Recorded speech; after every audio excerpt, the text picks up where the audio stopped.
Ipinahayag ni Kristo ang dakilang karangalan ng paggawa noong siya ay magkatawang tao bilang anak ng manggagawa.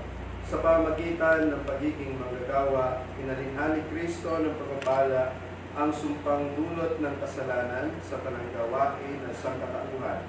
Sa ating paggawa na may matapat na loob, ang ating inihaharap sa Diyos ay ang kadalisayan ng ating paglilingkod at ang pagpapatuloy ng ating paglahok sa paglikha at pagtuko sa pamagitan ng Panginoong Hesus. Purihin natin ang Diyos at hilingin natin Kanya rin ipagkapuri ang buhok na siyang pinangyayarihan ng ating gawain ngayong igagawa nito ang pagmasmas. Pagbasa mula sa aklat ng Henesis. Nilalang ng Diyos ang tao ayon sa kanyang larawan. Lumalang siya ng isang lalaki at isang babae, at sila ay pinagpala. Ika niya, magpakarami kayo at punuin ng inyong mga subling ang buong daigdig at pamahalaan ito.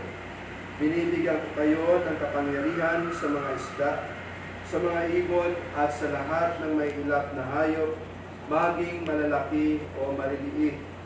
Bibigyan ko rin kayo ng lahat ng uri ng butil at mga bungang kahoy na inyong makakain. Ang lahat ng halamang lintian ay bibigay ko naman sa may ilap na hayop, malaki man o maliit, at sa lahat ng mga ibon. At ito nga ang nangyari. Pinagmasdan ng Diyos ang lahat niyang ginawa at lubos siyang nasiyahan. Ang salita ng Diyos. Manalangin tayo.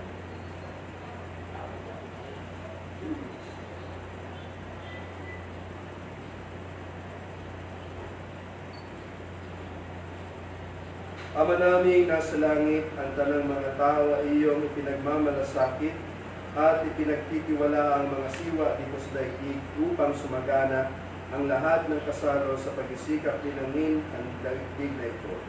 Basbasan mo ang bahay pangalakalang ito upang ang tanang tayo rito ay makatagpo ng katarungan at pagmamahal at ang ginaganap na pangalakal sa kabubuti ng tanan at sa kagagalak na makikinabang sa pag-unlad ng sanlibutan sa pamagitan ni Jesucristo kasama ng Espiritu Santo magpasawalang hanggan.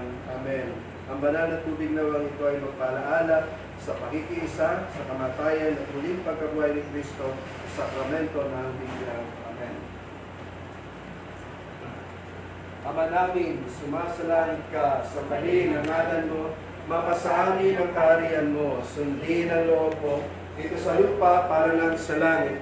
Bigyan mo kami ng aming kakanin sa araw-araw. Patawarin mo kami sa aming mga sala, para nang papatawad namin sa nagkakasala sa amin, at huwag mo kaming painuputo sa puso. Diyan kami sa lahat ng sama. Panginoong Maria, puno ka ng grasya. Panginoon Diyos, tawag sa iyo. Ikaw pinagpala sa bayan lahat, pinagpala ng nanay ng anak sa Jesus. Santa Maria, ng Diyos, padalangin mo kami mga kasalanan, ngayon at kung kami mamamatay. Amen. Luwalhati sa Ama, sa Anak at sa Espiritu Santo, kapara noon na una, ngayon magpakailanman, magpasawalang hanggan. Amen. Sumainyo ang Panginoon.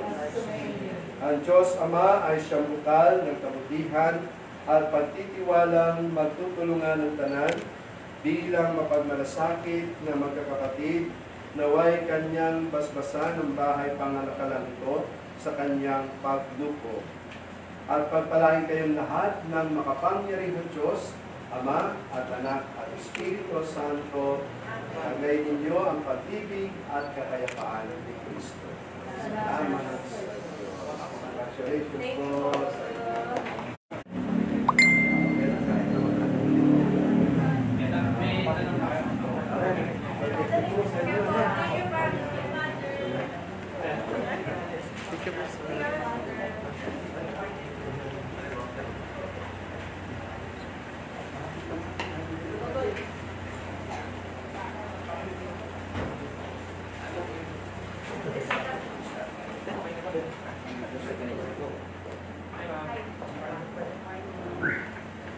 So, open kayo na.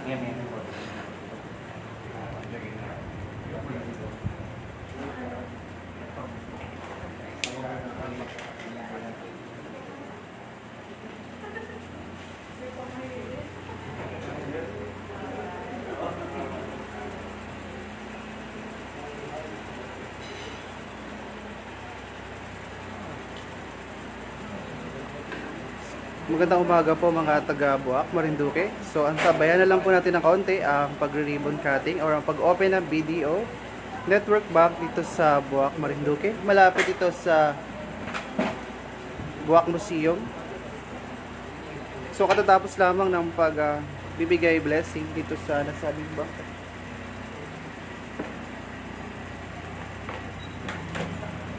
Sa mga nagtatanong po, katabi lamang po siya ng SSS. So, nagpapasalamat tayo dahil may video na dito sa ating lugar. Ito po yung SSS. Magandang umaga nga po pala in behalf of Mr. Adrian Rosales and Romeo Mataak. Ako po si Santino.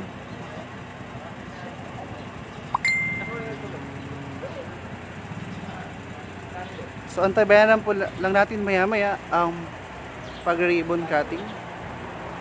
Inunahan lang po ito ng blessing ni Father